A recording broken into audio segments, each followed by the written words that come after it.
नमस्कार सर्वांना. तर आता झाली संध्याकाळचा आता स्वयंपाकाचा टाईम झाला आहे.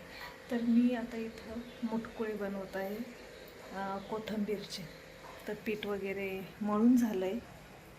तर हे बघा, मस्त कोथिंबीर कापून घेतली आणि त्याच्यात बाजरीचं गव्हाचं आणि बेसन पीठ टाकलं आणि हिरवी मिरची, लसूण, जिरं ते कुटून घेतलं, मीठ वगैरे टाकलं आणि थोडीशी अजून लाल मिरची टाकली आणि मस्त आता मुटकुळे करायचे. चिनू बघा कशी बसली. चिनू, मी स्वयंपाकाला बसली का स्वयंपाकाचा टाईम झाला रे झाला, चिनू माझ्याजवळ येऊन बसणार है ना. चिनू, चिनू बाळा, आहे नक्टू बाळा,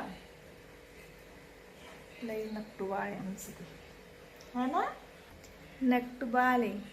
कोशो पाहत डोळे बारीक करून.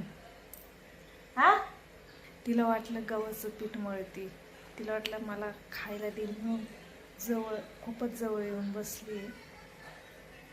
ती बघती कवा टाकती कवा नाही, कवा टाकती कवा नाही. पण चिनू बाळा हे गव्हाचं पीठ नाही आहे. आणि आमचा चिनू बाळ दिवसभर मागं मागं मागं फिरत असतो.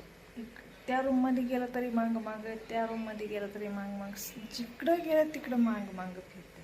हे ना चिनू बाळा. आले बापले, आले बापले, अशी पाहत भामत कोल, भामत कोल. झोपलं आता, झोप आली तिला आता. झोपा नक्टू बाळा.